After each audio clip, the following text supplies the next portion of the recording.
कहा। राम जी की कितने कथाएं हैं। नाना भांति राम अवतारा, नाना भांति राम अवतारा। रामायण सत कोटि अपारा, रामायण सत कोटि अपारा। सतकोट 7 करोड़ रामायण, नाना भांति राम अवतारा। लेकिन जरा बताओ, गोस्वामी तुलसीदास जी ने जो रामचरितमानस रचना की, ऐसा कोई है क्या? श्री राम कथा कितनों ने लिखी, पर तुलसी जैसी मरे याद कहाँ। नर सिंह बसे प्रतिखंबन में, पर काढ़न को प्रहलाद कहाँ। पर काढ़न को प्रहलाद कहाँ। श्री राम कथा कितनों ने लिखी, तुलसी जैसी मर्यादा। नरसिंह बसे प्रतिखंबन में, पर काढ़न को प्रहलाद कहाँ। निकालने वाले प्रहलाद कहाँ हैं? नहीं तो भगवान आज भी प्रकट हो जाए। आप बनो तो सही है? बागेश्वर बाबा का क्या है, हनुमान जी की कृपा हो गई है। सारी बात उन्हें खुद ही मालूम हो जाती है। अंबार लगा भीड़ का, लोग लाइन लगा के आ रहे हैं। क्यों? भक्ति जो अंदर आ गई तो ईश्वर की कृपा प्रारंभ हो गई। नरसिंह बसे प्रतिखंबन को, पर काढ़न को प्रहलाद कहाँ। निकालने वाला प्रहलाद कहाँ। भगवान तो आज भी कण कण में व्याप्त है। प्यारे भाई बहनों, नरसिंह भगवान के अंदर इतना क्रोध था कि माता लक्ष्मी आई, उन्हें भी धुतकार के भगा दिया। लेकिन जब प्रहलाद जी आए तो प्रहलाद जी को नरसिंह भगवान चाटने लगे, अपनी गोदी में बिठा लिया। अब कहा, पुत्र हमें आने में देरी हो गई है, तुम्हें कितना कष्ट सहना पड़ा। सच्चा भक्त हो तो भगवान कहाँ नहीं चला जाता। प्यारे भाई बहनों, आशीद गिरवरो राजन, एक गजेंद्र था। कौन? गजेंद्र माने हाथियों का राजा। आशीद गिरवरो राजन, त्रिकूट इत विश्रुतः, क्षीरोदेनावृतः, श्रीमान्यो जनायुत मुक्षितः। बहुत सुंदर त्रिकूट नामक एक पर्वत है, जिस पर्वत में एक बहुत सुंदर सरोवर है उसके बीच में। और देखो सरोवर यानी तालाब, और देखो वहां एक गजेंद्र हाथियों का राजा रहता है। बहुत बल है उसमें, बहुत ताकत है। छोटे मोटे जानवर उसके सामने नहीं आते, बड़े बड़े शेर उसका रास्ता छोड़ करके रुक जाते हैं। इतनी ताकत है। बड़ा लंबा चौड़ा परिवार है, हजारों बच्चे हैं, हजारों पत्नियां हैं। देखो एक दिन उसका मन हुआ जल कीड़ा करने का, सो अपने पत्नी अपने बच्चों के साथ वो सरोवर में, तालाब में जल कीड़ा करने लगा। कौन? वो गजेंद्र। देखो एक दिन क्या हुआ, जब वो जल कीड़ा कर रहा था, सूंड में पानी भरता और गजेंद्र अपनी पत्नियों के ऊपर डालता और वे उसके ऊपर डालती स्नान करते, कीड़ा कर रहे थे। इतने में एक ग्राह आया। ग्राह यानी मगर। मगर का नाम सुना है ना? बोले वृंदावन बिहारी लाल की। ये मगर बड़ा खतरनाक है। कौन? मगर। हम ऐसा काम कर लेते, मगर ये मगर ही गड़बड़ कर देता। हम जो होते ना वहां पर ये वाला काम हो जाता, मगर आ गया पीछे, काम हुआ ही नहीं। ऐसा हुआ था मगर इस साल नहीं हो पाया।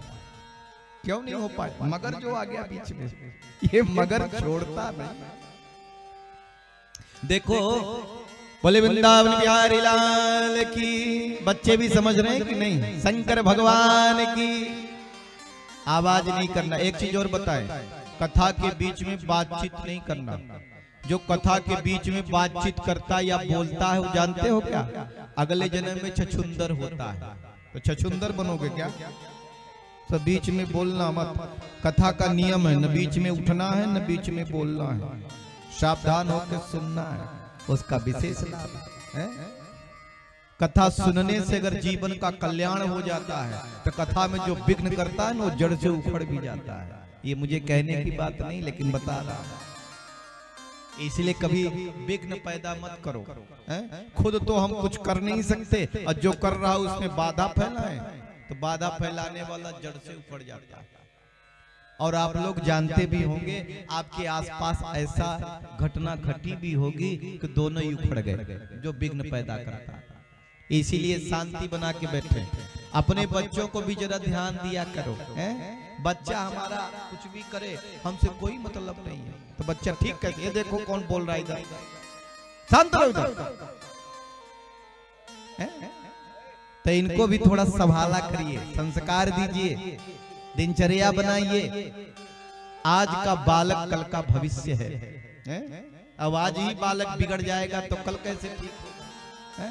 लाल पर लाला बेटा, बेटा तो सर पे चढ़ रहा है, तो जरा ठीक करो उसको। प्रेम भी करो, मैं नहीं कहता, दुलार भी करो, लेकिन अनुशासन में भी रखो, से शिक्षण भी दो।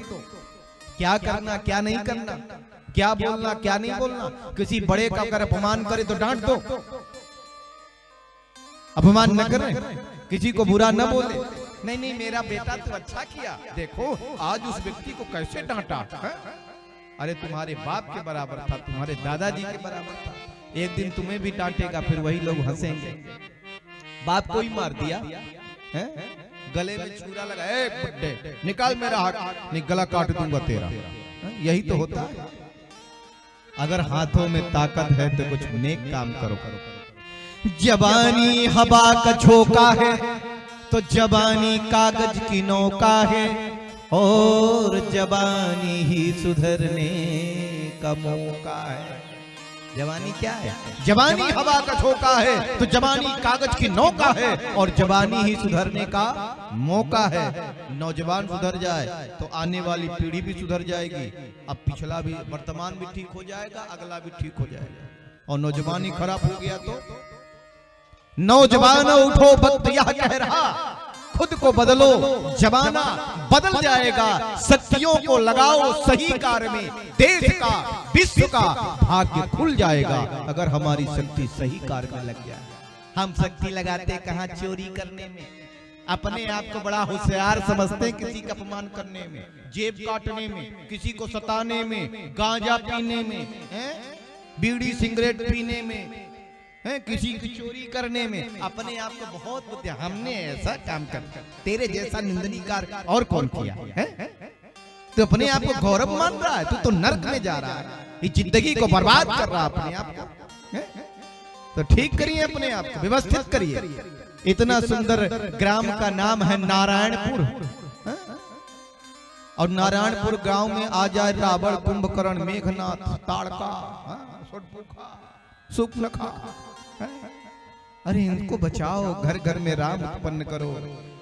सब में श्रेष्ठता हो, दिव्यता हो, एकता हो, प्रेम हो, भाईचारा हो, आत्मविश्वास हो परिवार में। आपके गांव में एक व्यक्ति बोल दे तो कहे बड़ा बुजुर्ग है, हम सब इसकी बात को मानते। जो उचित बात है उसका समर्थन करो, जो गलत है उसका विरोध करो। लेकिन हम जरा से लोभ में, जरा से लालच में गलत को गलत नहीं बोलते, बुरा को बुरा नहीं कहते। बहुत अच्छा किया तुमने, हम प्रोत्साहन देते हैं। आज एक गलती किया और तुमने प्रोत्साहन दे दिया, एक दिन वो गलती करने का अंबार लगा देगा, उसको मिल जाएगा।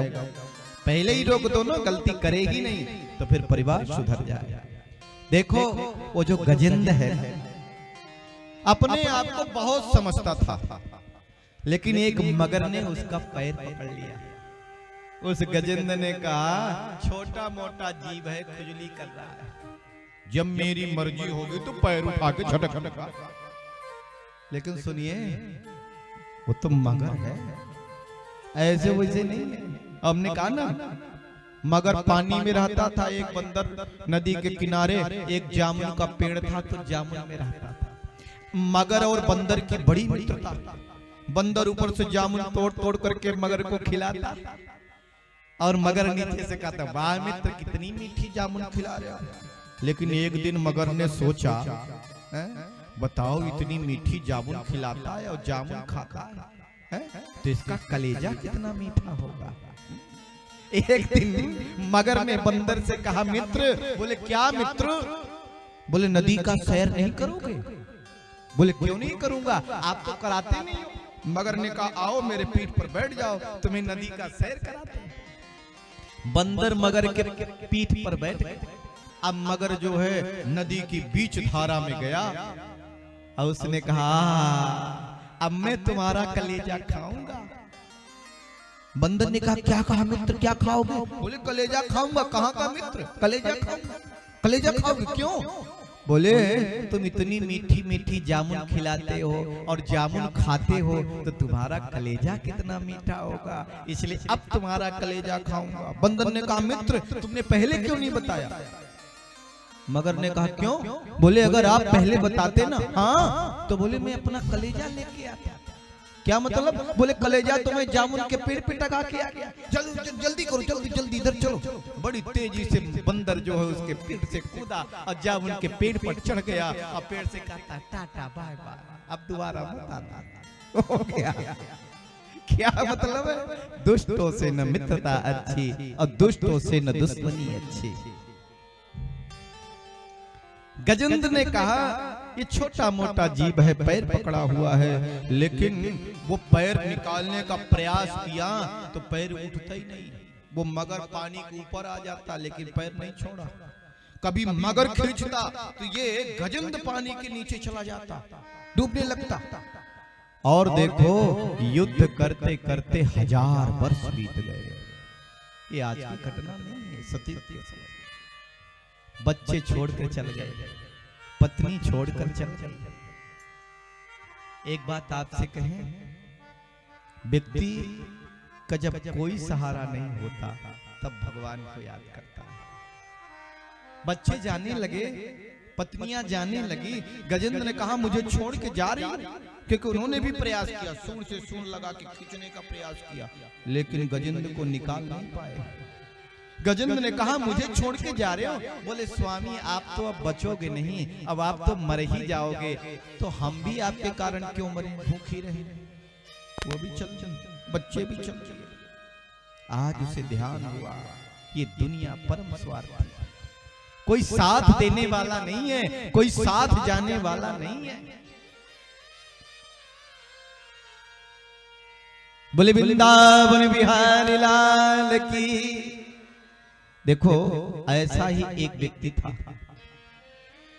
जिसका परिवार था, पिताजी थे, माताजी थे, पत्नी थी, भाई थे, लेकिन उसका एक ही काम, जो कुछ है मेरे पिताजी हैं, मेरी पत्नी है, मेरा बेटा है, मेरा परिवार, इससे दुनिया से कोई मतलब नहीं, समाज से कोई मतलब नहीं, ईश्वर से कोई मतलब नहीं, धर्म से कोई मतलब नहीं। हो सकता है यहाँ भी ऐसा सोचने वाले हों, गांव में हो, क्षेत्र में हो, मैं नहीं कहता, क्योंकि रोड से गुजर जाते हैं, यहाँ तक आने में उनके पैर में दर्द हो जाएगा, बैठने में उनको परेशानी हो जाएगी, 2 बार राम राम कह लेंगे तो उनको मुंह में दर्द होना शुरू हो जाएगा। क्यों? कहीं जिंदगी न बदल जाए, कहीं जीवन न बदल जाए, इसलिए ऐसे काम में मत जाना। ऐसे काम में जाना जहाँ पे बिगड़ने का चांस ज्यादा हो, ऐसा काम जरूर करना जहाँ पर एक दूसरे को मारने, तभी तो सीसीटीवी लगवाए हो, क्योंकि ऐसे काम करते रहे जिसमें से जिंदगी बिगड़ जाए, जीवन बिगड़ जाए, चिंतन बिगड़ जाए, विचार बिगड़ जाए, फिर क्या स्थिति बनेगी? फिर हो गया एक दूसरे को मार दिया, कोई पता ही नहीं, कोई अनुशासन नहीं, कोई जीवन नहीं, कोई जिंदगी नहीं। अरे ऐसी जिंदगी का तो धिक्कार, जो जिंदगी किसी काम की न हो, जो जीवन में केवल लड़ाई झगड़ा है, बस एक दूसरे को मारना, तो फिर जीवन को समझा कहा तुमने? जाना कहा तुमने? नहीं जाना और नहीं समझा।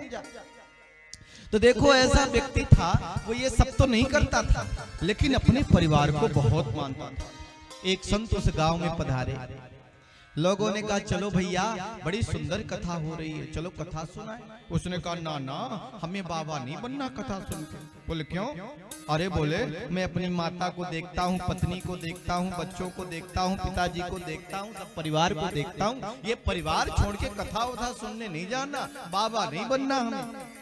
लड़कों ने कहा, उसके बराबर के थे, बोले तुझे कौन कह रहा है कि तू बाबा बन जा झोली लेकर के, तू खाली जो है जप करता रहे, मंत्र जपता करे, लाल कपड़े पीले कपड़े पहन। चलो घूम के आते, कथा सुन के न सुनना तो चलो घूम के ही आ जाए, मनोरंजन करके आए। अब नौजवान मित्र थे, मित्रों ने कहा तो बात मान ली, कथा सुनने आए। अब जो संत थे, बड़े पहुंचे हुए संत थे, सिद्ध थे, कथा जो कह रहे थे, उन्होंने ऐसी कथा कही, ऐसी कथा कही, और देखो उस व्यक्ति के आंखों में आंसू आ गए। उसने सोचा जीवन में कभी कथा नहीं सुनी थी, पहली बार सुना मित्रों के कहने पर। उसने कहा बाबा के साथ, संत के साथ मैं जा तो नहीं सकता, कम से कम एक रात उनके साथ रुक तो लूं। संत के पास में आया, अब कहा संत जी अगर आपकी आज्ञा हो तो रात भर आपके साथ रह लूं। हाँ हाँ आ जाओ। अब देखो संत की कुटिया में वो नौजवान आ गया, रात भर शयन किया। सुबह जब जाने लगा तो संत ने कहा बेटा अब रात भर मेरे साथ रुक गए हो तो थोड़ा सा जो कहूं वो कर लो, मैं तुमको नहीं रोकूंगा। ठीक है, संत सब समझ गए। संत ने आंगन में एक सफेद चादर बिछाई, उस पर उसे लिटा दिया, ऊपर से सफेद चादर डाल दी। एक टेबल रखा, उस पर भी सफेद चादर लगाई, उसके ऊपर एक गिलास दूध रखा, और उसको बोल दिए कि तुम बोलना चालना हिलना डुलना मत जब तक मैंने बोल। संत ने कह दिया देखो ये नौजवान युवक आया था, ये तो मर गया। अब बात कहाँ पहुंच गई? बात पहुंच गई घर। अब उनके पिताजी, उनके माताजी, उनकी पत्नी, उनके बच्चे रोते गाते बिलखते आ रहे, मेरा बेटा मर गया, मेरे पिताजी चल गए, कथा सुनने गए थे चल गए। अब दौड़े दौड़े आए, अब संत के पास पहुंचे। पिताजी तो पैर पड़ गए, बोले आप तो बड़े पहुंचे हुए संत, आप मेरे बेटा को जिंदा नहीं कर सकते। संत ने कहा कर सकता हूं, लेकिन एक शर्त है। बोले क्या? बोले इस टेबल पर एक गिलास दूध रखा हुआ है, इस दूध को जो पिएगा वो मर जाएगा और तुम्हारा बेटा जिंदा हो जाएगा। अब देख लो, देखो दादाजी भी आए थे, उनके पिताजी के पिताजी, अब उनकी उम्र हो गई थी 80 साल की। अब सारे लोग उनकी तरफ देखने लगे कि दादाजी दूध पिए। दादाजी ने कहा मेरी ओर क्या देख रहे हो? अभी मैं मरना नहीं चाहता, अभी मैं दूध नहीं पीऊंगा, अभी मेरे पोते की शादी हो जाएगी, जब उसका बेटा होगा उसका मुंह देखूंगा तब मरने का सोचूंगा। हाँ नहीं। संत ने कहा उनकी ओर क्या देखते, आप ही पी लीजिए, आधा जीवन तो जी लिया, बाकी काम बेटा संभाल लेंगे। उनने कहा, पिताजी ने कहा मेरे एक ही बेटा थोड़ी है, फिर एक ही काम थोड़ी, कितना काम बाकी, अभी बेटी की शादी करना है और देखो ये कराना है, अभी पोते का भी विवाह करना, मैं नहीं मरना चाहता, मैं भी दूध नहीं पीऊंगा। किसी ने दूध नहीं पिया। बारी आई किसकी? पत्नी की। संत ने कहा देखो पत्नी के लिए पति परमेश्वर होता है। ये अलग बात है कि परमेश्वर माने न माने, अब आजकल परमेश्वर ही नहीं बचे तो कहां से माने परमेश्वर? परमेश्वर तो शराब ईश्वर हो गए हैं, शराब पी के आ रहे हैं, परमेश्वर को क्या करें? क्या करे बेचारी, होश में तो है नहीं, न जाने क्या कैसे कैसे लोग करते। तो देखो संत ने कहा पत्नी के लिए पति परमेश्वर होता है, ईश्वर होता है। तुम दूध पी लोगी, तुम मर जाओगी, तुम्हारे पति जिंदा हो जाएंगे, कहेंगे देखो कितनी सतीव्रता पवित्रता नारी थी, अपने पति को जिंदा कर दिया, तुम्हारा मंदिर भी बनवा दिया। पत्नी ने संत की ओर देखा, संत की थोड़ी सफेद सफेद दाढ़ी थी। बोले बुढ़े तेरे तो कोई नहीं है, तू ही दूध पी जा, तू क्यों नहीं पी लेता? इतने में संत ने धीरे से उसको स्पर्श किया, उठ करके बैठ गया और कहा, देखो जिस परिवार के लिए तुम सब कुछ छोड़ना चाहते थे, जिस परिवार के लिए तू भगवान को छोड़ना चाहता था, जिस परिवार के लिए तू धर्म को छोड़ना चाहता था, जिस परिवार के लिए तू न्याय से भी वंचित हो रहा था, आज वही परिवार तेरे लिए कोई नहीं है, सब स्वार्थ के लिए। स्वार्थ लाग करहि सब प्रीति, सुर नर मुनि सब जन कहे रीति। स्वार्थ से प्रीति है और स्वार्थ निकल जाए तो फिर बाप के पास माल है तो खूब सेवा करेंगे, अगर कुछ नहीं है तो कहेंगे बुढ़ा मर नहीं जाता, कब खाली करेगा, नहीं तो बाहर वृद्धाश्रम में भेज जाते हैं। तमाम कारण ये गजेंद्र जो है आज देखता है, न उसके बच्चे साथ में हैं, न उसकी पत्नी साथ में है, आज अकेला पड़ गया। देखो ब्रह्मा जी खड़े हैं, इंद्र जी खड़े हैं ऊपर, ये गजेंद्र अगर मेरा नाम ले तो आकर के मैं बचा लूं इसे। ब्रह्मा जी कहते हैं अगर इसे मेरा नाम नहीं याद है ब्रह्मा तो यही कह दे, चार मुख वाला आके बचा ले तो मैं बचा लूं। इंद्रदेव कहते मेरा नाम नहीं मालूम तो ये कह दे देवताओं के राजा आके बचा ले तो मैं बचा लूं। लेकिन गजेंद्र है कि किसी का नाम नहीं लेता। और गजेंद्र क्या कहता है? गजेंद्र कहता है इस संसार को जिसने बनाया, इस संसार का जो पालन करता है और जिसमें सारा संसार सारी सृष्टि समा जाती है, अगर वो मेरी बात सुन रहा हो तो आकर के मेरी रक्षा करे, मेरे जीवन का अब उद्धार कर दे। देखिए भगवान गोविंद ने कहा जिसमें किसी का नाम नहीं है वो मेरा नाम है। और भगवान गरुड़ पर बैठ करके आए कहा गजेंद्र के पास, और जैसे गजेंद्र ने भगवान को देखा तो भगवान की स्तुति करने लगा। क्या कहता है? हे गोविंद हे गोपाल, अब तो जीवन हमारे। हे गोविंद हे गोपाल, अब तो जीवन हमारे। हे गोविंद राखो शरण, अब तो जीवन हमारे। हे गोविंद हे गोपाल,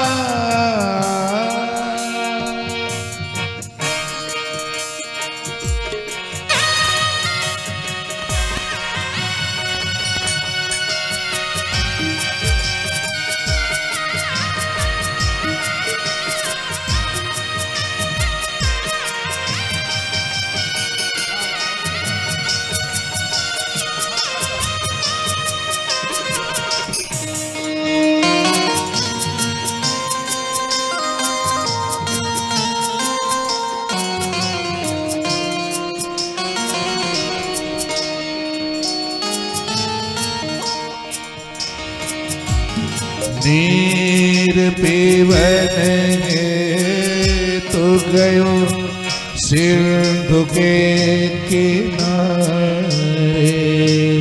नीर पीवन है तो गयो सिंधु के किनारे। सिंधु बीच बसत ग्राम, सिंधु बीच बसत ग्राम, शरण गई पछारे।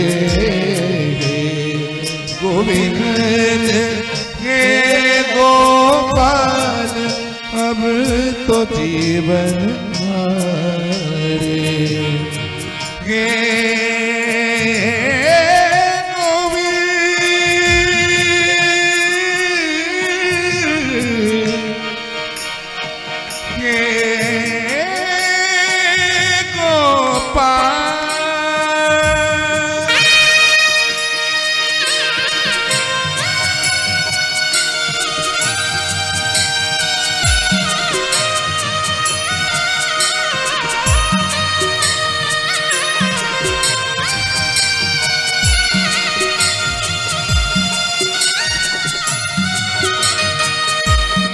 चार प्रहर योद्ध भयो, चार प्रहर योद्ध भयो, ले गयो मझ थारे। नाक कान डूबन लागो, नाक कान डूबन लागो, कृष्ण को पुकारे। हे गोविंद हे गोपाल, अब तो जीवन हारे।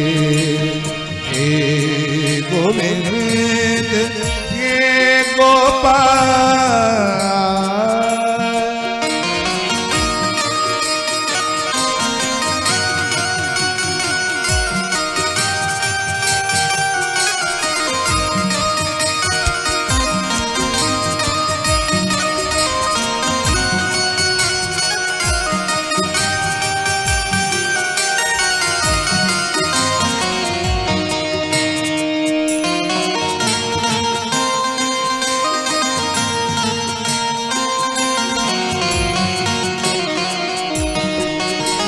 जय जय श्री कृष्ण चंद्र नंद के दुलारे। जय जय श्री कृष्ण चंद्र नंद के दुलारे। द्वारिका शब्द गया,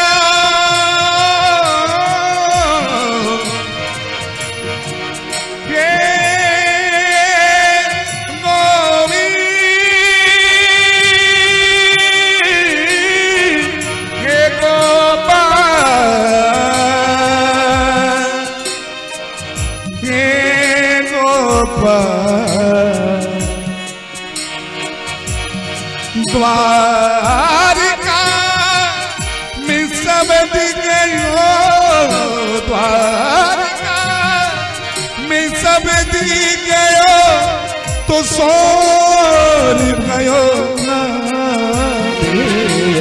हे गोविंद हे गोपाल, अब तो जीवन हारे।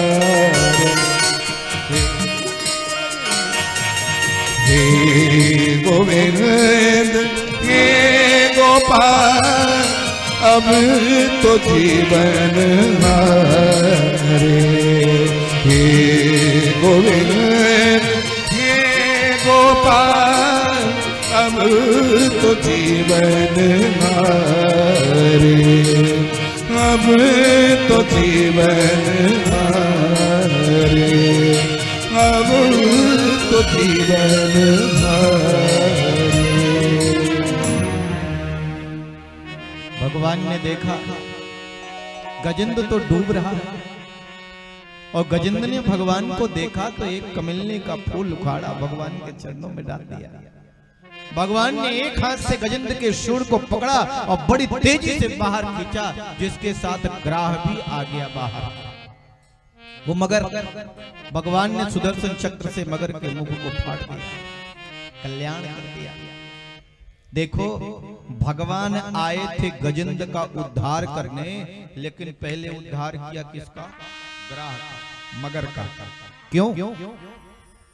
भगवान कहते हैं मैं अपने भक्त का कल्याण तो करता ही हूं, लेकिन जो मेरे भक्त का पैर पकड़ता है उसका कल्याण मैं पहले करता हूं।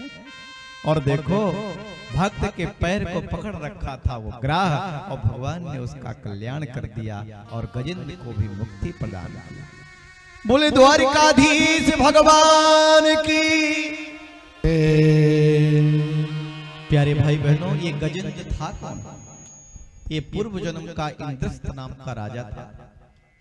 अगस्त ऋषि के आने पर उठ करके खड़ा नहीं हुआ, और देखो अगस्त ऋषि ने श्राप दे दिया, बोले जा तू हाथी हो जा। लेकिन ये भगवान का भक्त था, इसलिए इसे अपना पूर्व स्मरण था तो भक्ति में ही रहता। और ये ग्राह कौन था मगर है? ये हूहू नाम का गंधर्व था। स्वर्ग में दो गंधर्व हैं, हाहा हूहू, जिनका काम है लोगों को हंसाना है। आजकल भी हंसाने की क्लास लगती देखा आप लोगों ने? क्योंकि आजकल लोगों की असली मुस्कान गायब है, हंसता ही नहीं आदमी। हंसता भी है तो गड़ी का हंसी हंसता है। कैसे? जैसे व्यापारी देखता, दुकानदार देखता, ये ग्राहक आ रहा है, मेरे कपड़े खरीदेगा, और जब नहीं खरीदता तो बाद में चार गाली सुनाता। घड़ी का हंसी हंसता है, असली मुस्कान है ही नहीं है, गायब है। तो देखो, देवल ऋषि एक सरोवर में, एक तालाब में, इतने जल में खड़े होकर के और साधना कर रहे थे, मंत्रों का जाप कर रहे थे। और ये हूहू नाम का गंधर्व आया और उनका पैर पकड़ लिया पानी के अंदर। अब कोई पानी में खड़ा हो अब उसका पैर पकड़ ले, क्या होगा उससे? पसीना पसीना हो गए देवल ऋषि। क्या हुआ? वो बड़ी तेजी से बाहर निकला और कहा, ओ देवल ऋषि डर गए, डर गए, डर गए। उन्होंने कहा, तूने मेरा पैर पकड़ा, जा मैं तुझे श्राप देता हूं, तू मगर हो जा। फिर उसने पैर पकड़ा, बोले भगवान मेरा काम ही लोगों को हंसाना है, आखिर मैंने आपका पैर ही तो पकड़ा था। देवल ऋषि ने कहा, ऐसे पैर पकड़ते रहोगे तो एक दिन उद्धार हो जाएगा। और आज देखो भगवान ने उसका उद्धार। बोले वृंदावन बिहारी लाल की जय। इस प्रकार से भगवान ने गजेंद्र और ग्राह का उद्धार कर दिया। देखो, दुर्वासा ऋषि जा रहे थे, किन्हीं ने दुर्वासा ऋषि को बहुत सुंदर पुष्पहार दिया, और जब हार दिया तो दुर्वासा ऋषि ने वो हार लेके आगे जा रहे थे कि इंद्र और इंद्राणी रास्ते में मिल गए। उन्होंने कहा, इस हार को किसको दूं? उन्हीं को दे दिया। उन्होंने इंद्र इंद्राणी ने कहा, तुच्छ सा फूल हमें दे रहे? उनके सामने तो ले लिया, जब वो आगे निकल गए तो उसको ऐसे फेंक दिया। ऐरावत हाथी आ रहा था, उसके पैर के नीचे वो हार पड़ गया। दुर्वासा ऋषि ने देख लिया और उन्हें श्राप दे दिया, इंद्र तू स्वर्ग के रहने के काबिल नहीं, जा तुझे मैं श्राप देता हूँ, तेरा सारा तेज सारी संपत्ति समुद्र में समा जाए, जल में समा जाए। देखो इधर जो है महाराज बलि इस समय दैत्यों के राजा हैं। मैंने आपसे कहा था ना, कश्यप ऋषि से ही देवता हुए हैं और कश्यप ऋषि से ही दैत्य हुए। दिति से दैत्य हुए, अदिति से देवता हुए। तो देखो उसी समय महाराज बलि ने स्वर्ग पर आक्रमण किया, और चूंकि सारे देवताओं का तेज तो समुद्र में समा गया और स्वर्ग को जीत लिया। स्वर्ग को जीत लिया, देवता मारे मारे फिरने लग गए। सारे देवता ब्रह्मा जी के पास में पहुंचे। ब्रह्मा जी ने कहा, चलो भगवान विष्णु के पास, उन्हीं से उपाय पूछते हैं। भगवान नारायण के पास पहुंचे। भगवान नारायण ने कहा, क्या कहा? भगवान ने कहा, देखो देवताओं, तुम्हारा तुम सबका तेज धन संपत्ति यश ये सब चला गया है कहाँ? समुद्र के अंदर। इसलिए समुद्र मंथन करो, और जब समुद्र मंथन करोगे तो वो सारे रत्न फिर से निकल आएंगे, और रत्न निकलेंगे तो तुम्हारे अंदर ताकत होगी। समुद्र मंथन करोगे तो अमृत निकलेगा, और जब अमृत का पान करोगे तो अमर हो जाओगे, तेजस्वी हो जाओगे, बलशाली बन जाओगे। तो बोले समुद्र मंथन होगा कैसे?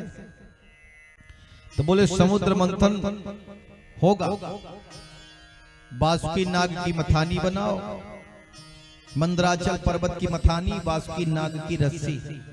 लेकिन ये साथ में और कौन? बोले जाओ दैत्यों के पास, आखिरकार दैत्य भी तो तुम्हारे भाई ही ना, जाओ दोनों मिल करके समुद्र मंथन करोगे तो पूरा हो गया। इस समय महाराज है, महाराज बलि दैत्यों के राजा, और महाराज बलि महाभागवत है, सामान्य व्यक्ति नहीं है। सारे देवता पहुंचे, प्रणाम किया।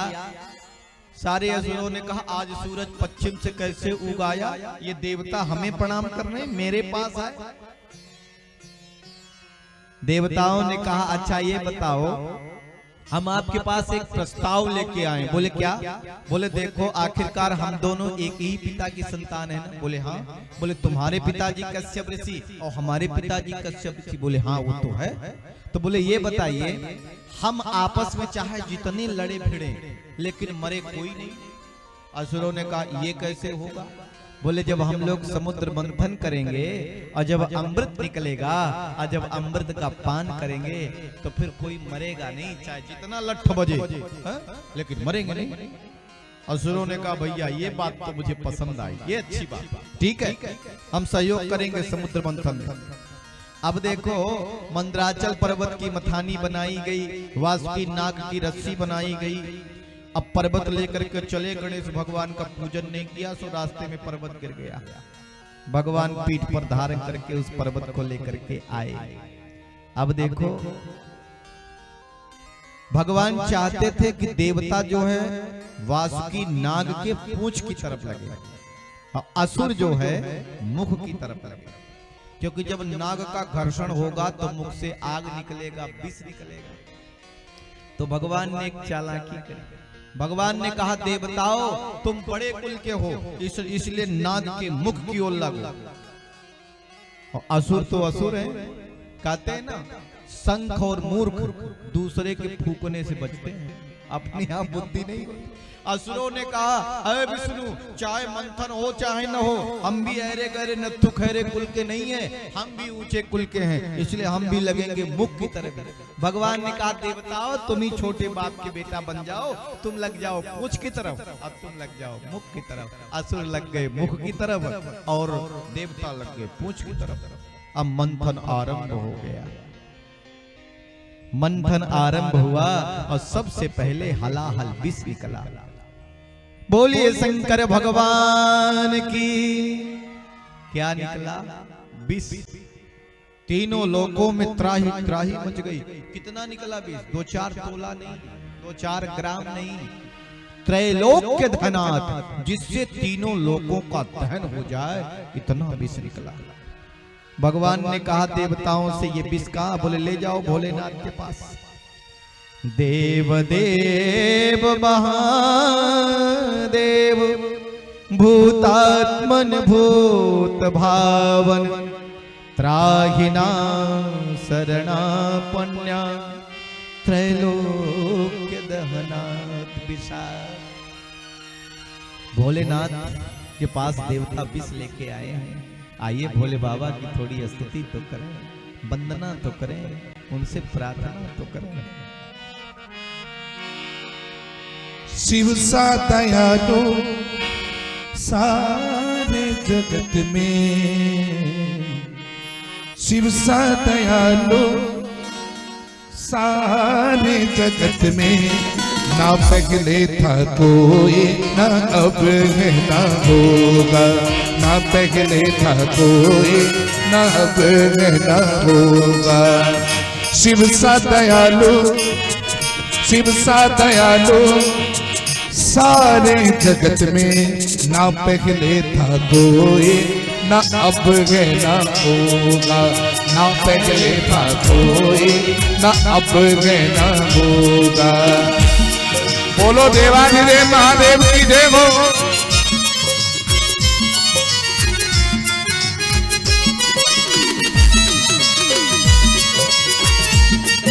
मीठी मीठी ताली बजाइए सब लोग। बोलिए नीलकंठ भगवान की जय हो।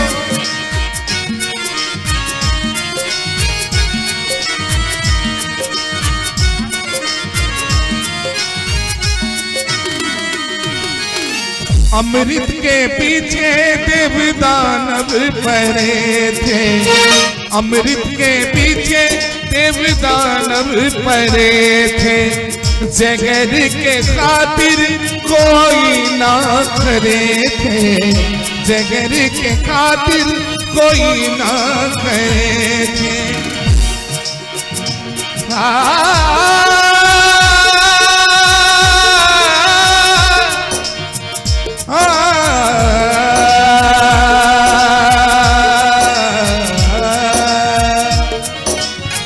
अमृत के पीछे देव दानव परे थे, जहर के खातिर कोई ना खरे थे।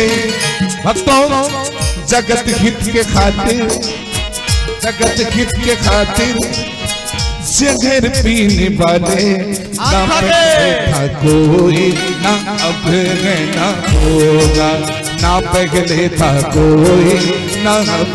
ऐसा कोई देवता नहीं बनता, ना पहले था कोई ना अब है ना होगा, ना पहले था कोई ना अब है ना होगा, ना पहले था कोई ना अब है ना होगा, ना पहले था कोई ना अब है ना होगा, ना पहले था कोई ना अब है ना होगा। बोलो देवारी देव की देव। ऐसे तालियां बजाते हुए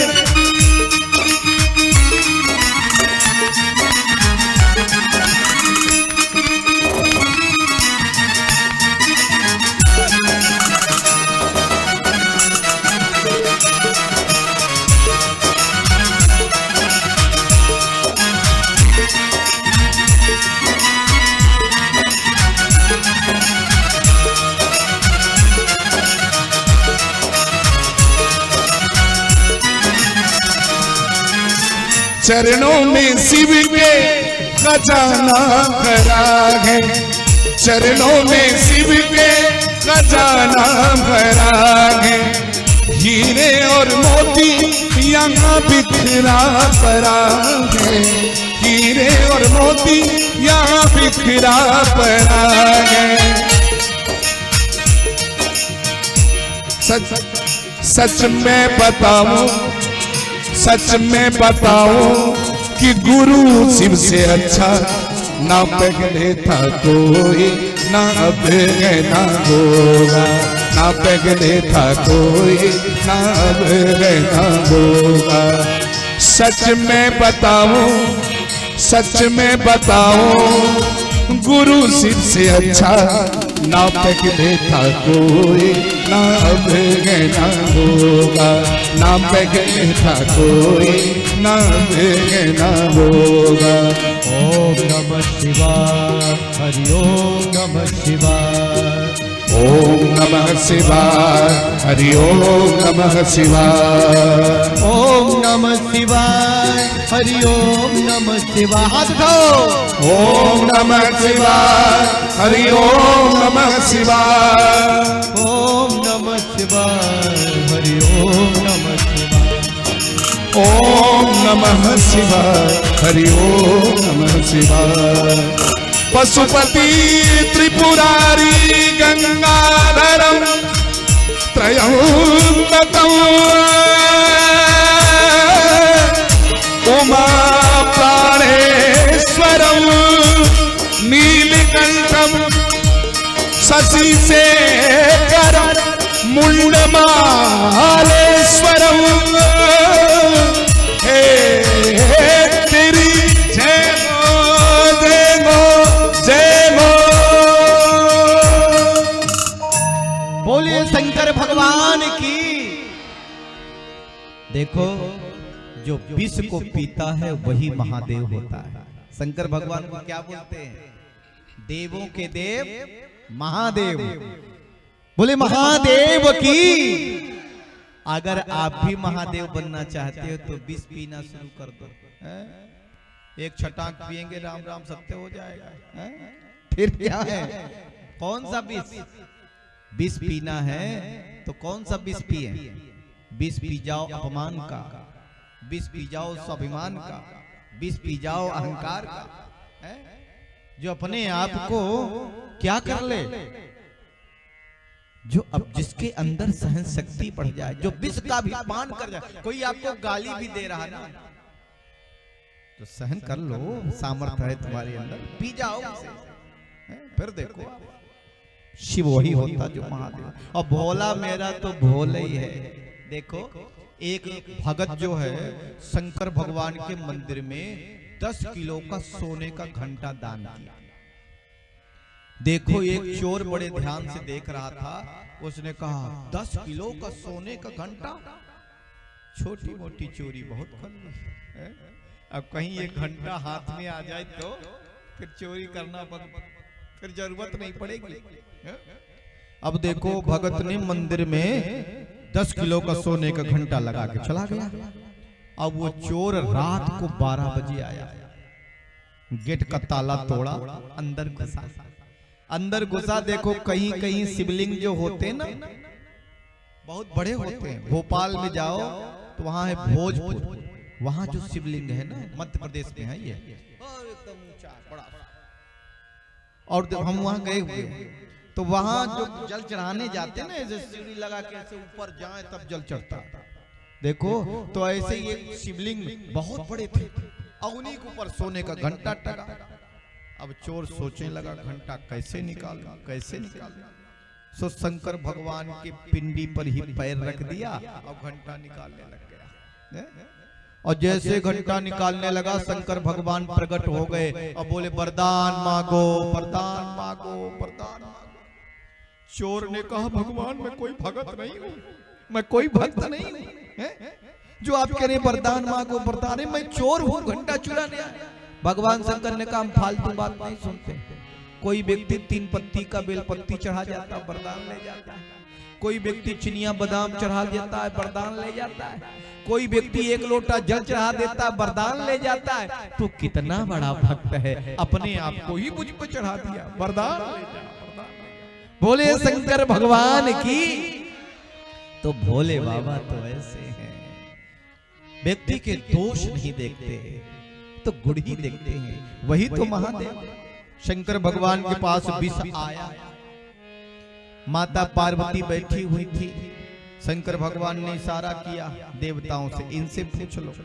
देवताओं ने कहा भगवान विष्णु ने भेजा है, क्या दिया? बोले विष पी जाओ। अच्छा पूछ लो। अब कोई पत्नी कहेगी मेरे पति को विष पिला दो, लेकिन माता पार्वती भोलेनाथ की सामर्थ्य को जानती हैं, इसलिए कहा तो नहीं लेकिन अनुमोदन कर दिया। शंकर भगवान ने विष लिया और राम जी को याद किया, रा बोल करके विष पिया और माँ बोल करके बंद कर लिया, रा और माँ के बीच में और कंठ में ही धारण कर लिया, इसीलिए उनका नाम हुआ नीलकंठ। बोले नीलकंठ भगवान की जय गो। भगवान भोलेनाथ विष नहीं पिए होते तो दुनिया का क्या होता है? नाम प्रभाव जान शिवनी को, काल कोट फल दीन अमी को। देखो न बाहर निकाला न अंदर, तो बाहर से पिया उन्होंने विष और अंदर थे राम, और भोले बाबा को हो गया विश्राम। बोलिए शंकर भगवान की। समुद्र मंथन फिर आरंभ हो गया और देखो समुद्र मंथन करते करते कामधेनु गौ निकली, जिसे ऋषियों ने ले लिया। उच्चई सर्वा घोड़ा निकला, चंद्रमा जी निकले जो भोले बाबा के माथे पर विराजमान हो गए। बारुणी मदिरा निकली जो दानवों ने ले लिया। ऐरावत हाथी निकला जिसे इंद्र ने रख लिया। और देखो रमा माता लक्ष्मी निकली। अब लक्ष्मी मैया अपने हाथ में सुंदर पुष्प हार ली। सारे लोग बैठ गए। अब उनको स्वतंत्रता दी गई कि जिसको वर्ण कर ले उन्हीं की लक्ष्मी। तो लक्ष्मी माता गई तो देखा दुर्वासा ऋषि बैठे हैं, सारे संत बैठे हैं। बोले ऋषि तो हैं बड़े अच्छे, लेकिन इनके अंदर क्रोध बहुत। और आगे बढ़े तो देखा भोले बाबा बैठे। बोले भोले बाबा में सब गुण हैं, लेकिन भेष ठीक नहीं है। चिता की भस्मी रमाते ना। आगे बढ़े तो विष्णु भगवान बैठे, लेकिन उनकी मुंडी नीचे की है। लक्ष्मी माता की ओर देख रहे। लक्ष्मी माँ ने कहा इनमें सब गुण हैं, लेकिन एक गुण इनमें भी नहीं है। बोले वो क्या? मेरी चाहना नहीं है। लेकिन ये गुण नहीं है, ये सतगुण ही है, ये अवगुण नहीं है, ये सतगुण ही है। इसलिए मैं इन्हीं को वर्ण करूंगी। और भगवान नारायण के गले में माला पहना दिया और बन गए लक्ष्मी नारायण। बोले लक्ष्मी नारायण भगवान की। इसीलिए जो लक्ष्मी के पीछे दौड़ता है ना, जल्दी लक्ष्मी नहीं मिलती उसको। और जो लक्ष्मी तो उसके पास जरूर आती है, पीछे पीछे भागती रहती है।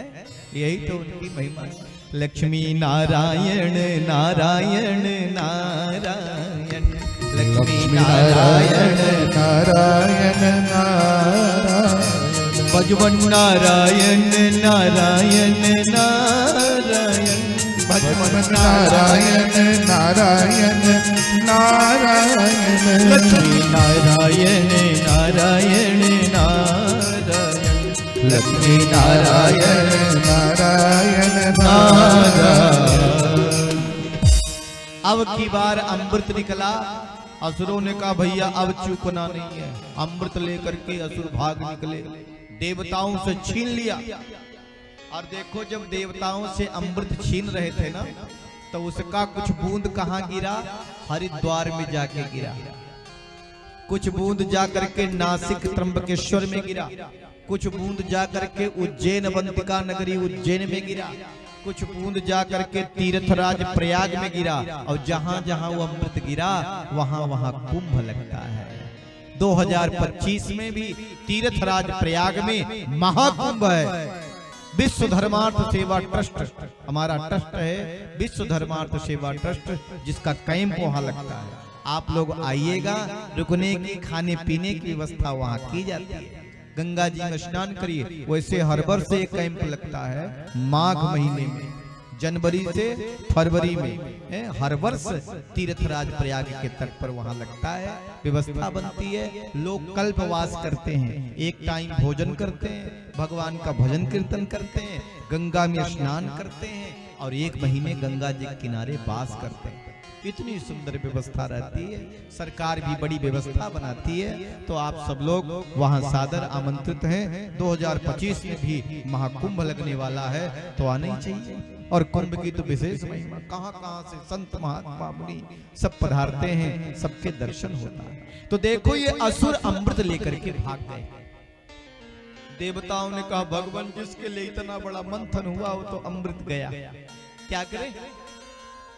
भगवान ने कहा चिंता मत करो, जो मेरी शरण छोड़ करके भाग जाता है तो उसके पास जो वस्तु होती है ना उसका भी उपयोग नहीं कर पाता, और जो मेरी शरण में आता है तो उसके पास जो न हो वो भी उसे मिल जाता है। अब देखो ये देवता ये असुर आपस में कहते अहम पूर्वम, पहले मैं पीऊंगा। एक कहता देखो मैं सबसे बड़ा हूं इसलिए मैं पीऊंगा। एक कहता देखो मेरे भुजाओं में बड़ी ताकत है इसलिए पहले मैं पीऊंगा। अहम पूर्वम अहम पूर्वम। भगवान ने मोहनी रूप बनाया, नारी का रूप बनाया है। और देखो जा रहे मोहनिया रूप प्रभु अपना दिखा दोगे तो क्या होगा। मोहनिया रूप प्रभु अपना दिखा दोगे तो क्या होगा। दिखा दोगे तो क्या होगा, दिखा दोगे तो क्या होगा। दिखा देंगे तो क्या होगा, दिखा दोगे तो क्या होगा। मोहनिया रूप, ताली बजाओ। मोहनिया रूप प्रभु अपना दिखा दोगे तो क्या होगा। मोहिनी रूप धारण किया, इतने सुंदर भगवान दिख रहे हैं, नारी के रूप में बने हैं।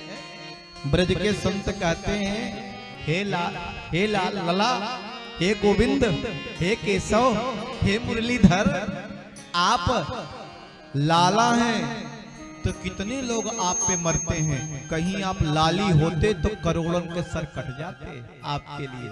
आप इतने सुंदर हैं। अब जरा बताओ भगवान नारी बन गए। जैसे असुरों ने देखा कहा भैया वो देख, ऐसी नारी हमने जीवन में नहीं देखी। एक ने कहा सुन तेरी भाभी बने तो कैसी रहेगी। बोले ना भाभी नहीं बनेगी। बोले तो उससे विवाद तो मैं करूंगा। एक ने कहा तू नहीं, एक बोला हम करेंगे, हम ज्यादा ताकत। अब देखो अभी तक अमृत पीने की बात कर रहे थे, अब शादी करने की बात कर रहे। लेकिन उससे नहीं पूछा जो आ रहा है वो करेगा नहीं। भगवान विष्णु पास में पहुंचे नारी रूप में, कहा क्या बात है? आप लोग क्या आपस में बात कर रहे हैं? उन्होंने कहा देवी तुम बड़ी सुंदर हो, बहुत अच्छी हो, हमसे विवाह करोगी? भगवान ने कहा वो तो विवाह की बात तो बाद में होगी, पहले ये बताओ लड़ क्यों रहे हो? बोले देखो ये बोलता पहले अमृत मैं पीऊंगा, ये बोलता पहले अमृत मैं पीऊंगा है?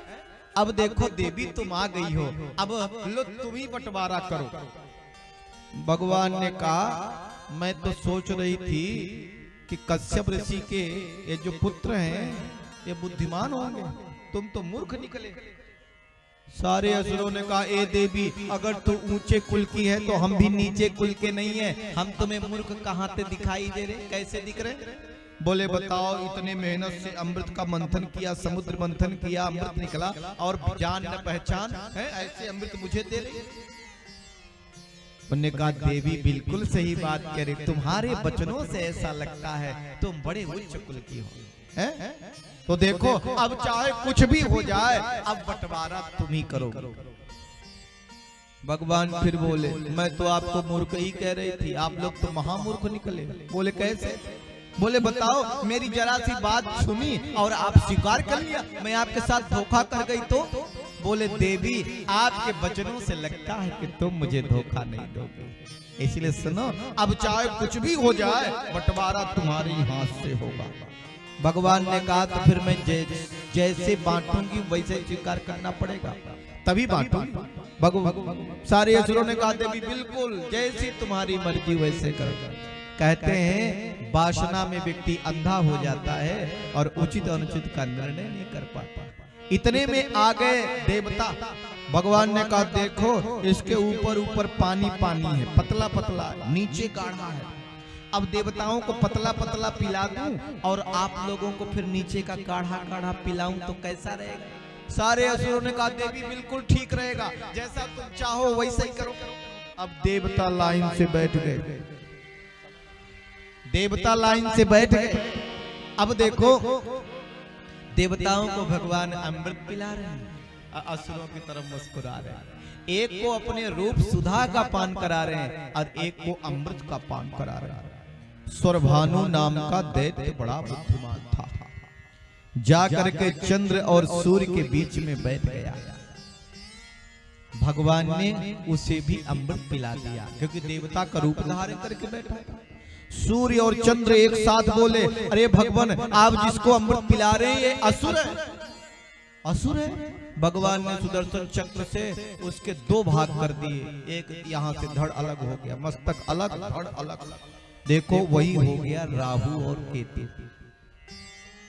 अब राहु केतु हो गया और देखो सूर्य ग्रहण चंद्र ग्रहण लगता है क्योंकि अमृत पी चुका था ना, इसलिए उसकी मृत्यु नहीं हुई। ग्रहों में गणना होती राहु केतु की और वही राहु बदला लेता है सूर्य और चंद्रमा से, क्योंकि सूर्य चंद्रमा ने बताया, इसीलिए सूर्य ग्रहण लगता है, चंद्र ग्रहण लगता है। अब कहते हैं कटने के बाद जो शरीर से रक्त गिरा था इस जमीन पर, उसी से हो गया लहसुन और प्याज। इसीलिए लोग लहसुन प्याज को भोग में नहीं लगाते, खुद नहीं खाते, कम लोग। ऐसा आज तो मसाले में प्रयोग होता आजकल, लेकिन बताओ क्यों? क्योंकि ये तामसी प्रकृति का है, व्यक्ति का चिंतन बिगाड़ सकता है, इसीलिए इसका प्रयोग सत कार्य में नहीं किया जाता, सात्विक लोग नहीं करते। तो देखो वो हो गया राहु केतु और भगवान अंतर ध्यान हो गए। इतने में एक असुर ने कहा भैया वो देवी जी कहाँ गए? बोले कौन? अरे वही देवी जो अमृत बांट रहे थे। बोले वो देवी जी नहीं थी, वो देवा था, छलिया विष्णु था, हमको छल गया, अमृत देवताओं को पिला गया। अब देवता ऐसे पेट पे हाथ रखने लगे, शरीर में ताकत भी आ गई और देखो असुरों से युद्ध आरंभ हो गया। असुरों से युद्ध हुआ, सारे असुरों को देवताओं ने हरा दिया, सारे असुर मारे गए, यहां तक कि महाराज बलि भी मारे गए। लेकिन धन्य है गुरुदेव शुक्राचार्य, जो गुरु शरण में आया इहलोक सुखी परलोक सुखी। जो गुरु शरण में आया इहलोक सुखी परलोक सुखी। जिसने गुरु ज्ञान पताया इहलोक सुखी परलोक सुखी। इसने गुरु ज्ञान पचाया इहलोक सुखी परलोक। जो गुरु शरण में आया इहलोक सुखी परलोक तो सुखी। जो गुरु की शरण में आ जाता है कि लोक भी सुखी और परलोक भी सुखी। धन्य शुक्राचार्य गुरुदेव हैं गुरु के बारे में क्या कहते हैं? तो तरुवर जो पानी बिना बिन पानी के मीन, अब वैसे ही